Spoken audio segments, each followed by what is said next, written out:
Yeah, hi everyone, this is how it went this week. Pretty happy with this round. Scored 2,457. Went up over 1,000 ranks this round. Now I'm in the top 7,000, which I'm happy about. The round rank was 5,137, which is pretty good.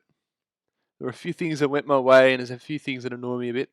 And we'll mention that too. I know Caniglio did go down, so it's a bit unfortunate for those people who did have him. I didn't, so it didn't affect me. So look, we'll take a look here. Tom Stewart, 112. You know, it's your standard stuff from Stewart. It's a good thing he's back. Have an advantage over a lot of other people. I know some people traded him in, but I already had him in. Hold him on for 4 weeks, which is didn't really hurt me that much in the end. To be honest, had Dacos for a few weeks. He did all right, and had Ware's cover who did all right for a few weeks. So that wasn't particularly the issue as such. Would have been good if he was playing, but we'll take it anyway. Yes, 112, happy with that. Dawson, 126, happy with that after having a few mediocre weeks, Dawson. So he's come back to form a bit. Adelaide won, so he helped influence that result. Dale, 103, just your standard stuff from Dale. You know, he's not going to bring you like a 150 plus score, but he's not going to, score under, 70. So he's done well. Doherty 91, a little disappointing, better than last week, but he's scored 200 below 100 twice in a row since I brought him in, and it's just I can't have that. So it's disappointing. Hopefully he can bounce back. Can't really do anything now, unfortunately. It's just a bit frustrating what happens when you bring a player in and then multiple weeks in a row they perform poorly. I mean, 91's not terrible, but he scored 70 the other week, so. Yes, I could have probably brought in Mason Redmond, I think, or was he a bit more dear? I don't know. And he scored like 170 this week, so yeah, could have traded out. And now we'll just talk about Drayden Short and Crisps. I had thoughts about trying to get rid of either one of these two for Sicily, ideally Crisp or whatever. And it's like he's just the player you have to go. I wish I traded him for like a Mason Redmond. I would have miles ahead where I am if I traded him for Mason Redmond. It's just one of these things that just, a great start, same him and Short, but they just seem to fall off a cliff, and it's just, I'm not starting these two next year, that's for sure. They've sort of killed me. Although a lot of people have selected these two, so it wasn't as big of a deal. Particularly at the start of the year, a lot of people, what killed me was not starting Hugh at round 1, and Sicily, and maybe towards the end, not bringing in Sinclair, which is starting to kill me a bit. Not so much this round, but yeah, in terms of cover, we're 49, that's okay. Will he keep his spot? Not too sure, which is a bit of a concern, because if I get like a laid out or something like that, like what happened to Caniglio this week, and then that cover, I mean, he's been okay. He's gone up, over 180k, which is better than most rookies, so look, he's been good cover, but, will he keep his spot? That's hopefully he does. Rory Laird, look, he's been over 700. He's over 700k now. He's been probably the best midfielder over the last couple of months. And look, he's actually got the highest average. Who wouldn't believe? And he's just been phenomenal. Wish I started him. Look, yeah, but since I brought him in, he's been great, and he's just helped me gone where the rank where I am. I would have been a lot lower probably without him and a few other decisions, but look, yeah, 144 is great. Didn't take him as a VC or captain option because I thought, he might have a bit poorer week after having a few good weeks. But look, you'd be happy with a 144 as a captain. And look, took me to the 153. Yeah, I was right. I was on the ball this week. Yeah, I chose. It was got West Coast and he went bang. Particularly in the first half, scored poorly in the third quarter, but had a good last quarter. If you had a better third quarter, this could have been like 180, 190, and it would have been even higher this week. But yeah, look, happy with that. As a captain option, getting 150 over 150 is, you would that's what you want really. Oliver 85. disappointing from him. Even though Melbourne did win pretty well, he didn't really do as much as what he usually does. So if you had him as a VC option, you'd be disappointed. Look, everyone has Oliver now, so I'm not going to go into it too much. Neil, 110. Yeah, look, yeah, he's been a bit off the last, month, or maybe even 2 months. He's dropped off a bit compared to the start of the season. Look, 110 is good for most other players, but for him, his standard, one a little bit higher, particularly if you had him as a VC or a captain option. Well, probably captain option, but for this week. But Callum Mills, 120, that's okay. It's your standard score from Mills. Nothing extreme, nothing terrible, nothing, outstanding. So look, 120, I'll take it, but want that little extra with Mills because not everyone has Mills. So yeah, McRae, yeah, he's just been disappointing the second half of the season. Particularly, I think Dunkley too. He performed well this week, but McRae's just dropped off. He was like one of the best at the start of the season. He was up there in the averages, one of the highest averages, and now he's just dropped below Mills. So he's just fallen off a cliff.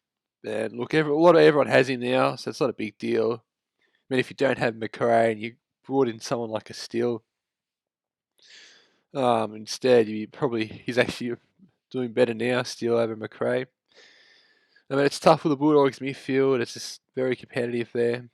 Yeah, I mean, you're not going to do well every week in that midfield because, there's just so much competition for it. Andy Brayshaw, happy with, good score, 138, happy with that. Even though Freo lost, got well beaten in the end. So look, yeah, that's great. Not everyone has him, so it's good. It's good having a player as well that that majority don't have. I know a lot of people still do have him, but compared to some of the other players, there's other midfielders that are owned more than him. Cripps, 146. So it looks like last couple of weeks he's performed really well.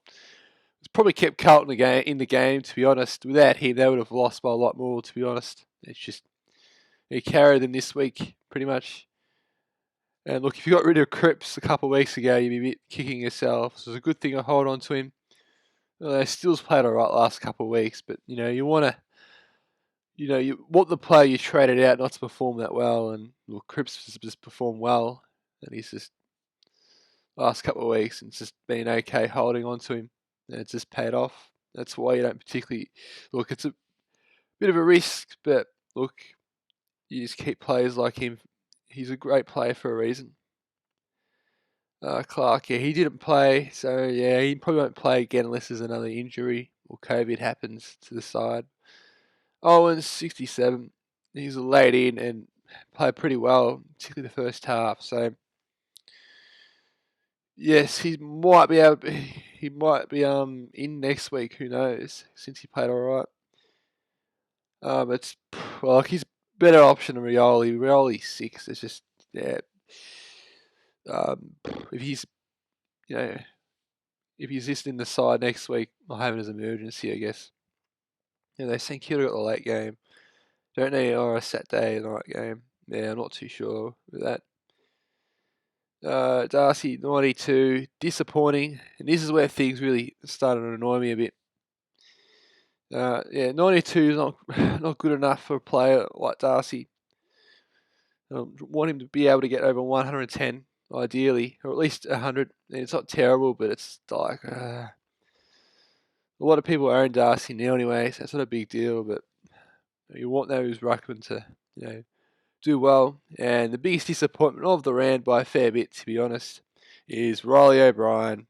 Why this annoys me, because not many people own him, and he scores 46, which absolutely killed me this week. It cost me, I think, maybe 1 or 2 wins, and probably cost me another couple hundred overall spots, and would have probably finished a couple of thousand higher on the rankings this week if it wasn't for him. He just looks 50 points under par, really. He didn't even play against that great ruckman, a good ruckman. And his team won as well, so I really thought he would go well this week. Or at least score above, at least get 90, the bare minimum. And he couldn't even get a 50. Yeah, this is a guy, what, it was 500k? It was like 550 at one point a few weeks ago. Yeah, he dropped down to 475. And this is what you get with, mediocre, not your sub, your uber premium ruckman. And it's just been frustrating with ruckman this year. He had a couple of good weeks when I first brought him in. Now he's just dropped off a bit. But look, 46 just is not good enough for a player this price, particularly this late in the season. You had Witts who scored 80. He didn't do well that either, but he still managed to at least get at least 80. So look, that's what cost me this week, and it's just got questions marks. So did I bring the right bloke in? But I couldn't afford Witts at the time. He was 600k. Rolly O'Brien was 500. You take the 100k to build up your side, which I reckon was more important at the time. There's nothing I can do now. I'm not going to trade Rolly O'Brien out unless he gets injured or is out for a week. It's just silly. Hopefully Banter's back next week. Who Adelaide got? They got West Coast. That's going to be tough. Witts only scored, like 80? So was it 80 or 90 against them? He should at least get better than this week, though. We'll wait and see on that. And Bontempelli, 98, had a good first half, but dropped off just like the Bulldogs did. He failed to make 100, which is disappointing. I think a lot of people own Bontempelli now. I think a few sides don't. So if you're missing out on a fantastic option. Look, he's done well the last few weeks. He's performed pretty well, but this week he's just fell away in the second half. And look, hopefully he bounces back next week. Parker, 119. Yeah, good stuff from Parker. Decent game. Nothing, outstanding, but there was a team effort from Sydney. They absolutely dominated GWS. And I've got huge concerns over GWS with their salary cap and everything, but I'm not going to talk about that in this video. Brody, 92, yeah, not the best. He's dropped off a little bit last month, I would say, a bit. But he's still performing well. And he's going to be in my side unless he gets injured. Basically, look, he's been probably one of the picks of the season. I think him and Dacos. I mean, with Dacos, we're sort of expecting, decent scores, but for his price anyway. But real Brody's just. So yeah, 92. That's okay. Tim English, 79. Disappointing. Another little disappointing score. Not as bad as like a Cripps or Cresp. I keep getting that name mixed up. Yes, it's not really particularly good enough for a player of his ability and price. You can say that for a lot of these Bulldogs players. 79's not good enough. And I'm not too big concerned with the Bulldogs. They're a big man. They've got so many options. You got Darcy, you got Bruce, you got Ugelhagen, and you got Norden. So I don't know what they're going to do there with their big guy, their tall players, Bulldogs. Look, 79. Yeah, hopefully Banter's back next week. A lot of people have English now. And I've played a few sides who don't have him. So yeah, it's kind of interesting. You think people will bring a player like him in by now, but maybe they run out of trades. And you got Haney, another 100+ scores. It's 3 weeks in a row now. He's redeemed himself after a couple poor weeks after bringing him in. Well, yeah, look, it's better probably just an average trading option, to be honest. It's kind of tough with forwards at times, though. Marshall's playing well since Ryder's out. It's should I bring in Marshall? Probably not. And look, should I bring in Maley Smith? He's another option. Could I trade him for another final trade? Probably not now. He might be a good option next year, maybe. Dunkley, 130. Yeah, good score from Dunkley after a poor month, to be honest. And he's just redeemed himself. But it's at the expense of a few other Bulldogs players in English, McRae, or particularly McRae, because it's a similar position. But yeah, and Curtis, he was out with protocols, so hopefully he comes back in next week. Will he perform as well? Hopefully he does for cover. So look, not too bad this week. The only really concerns I really have with this side is probably Cresp and Short. Really want to trade a Cresp out, but his price has dropped a fair bit now, so it's going to make it a bit more difficult. I'm just trying to think, what rookie could I bring in and get rid of? Could I bring in Rare out, but no, I'll probably hold on to him. just with that final upgrade in my defence, because that's where I've probably lost the most points this season, to be honest. In terms of ruckman, could I bring in Gorn? Maybe that's another option too. It's another thing I have to decide, but these two just haven't got over 100 in a while. And if they have, it was barely. So might have to trade one of these two out, Short or Cresp, for the final couple of weeks. I reckon not this week, but the week after. Yeah, I'm happy I went up in the ranks. That's largely due to Caniglio being out. I don't have him, and a lot of people do, and choosing the right captain. Thank you for watching.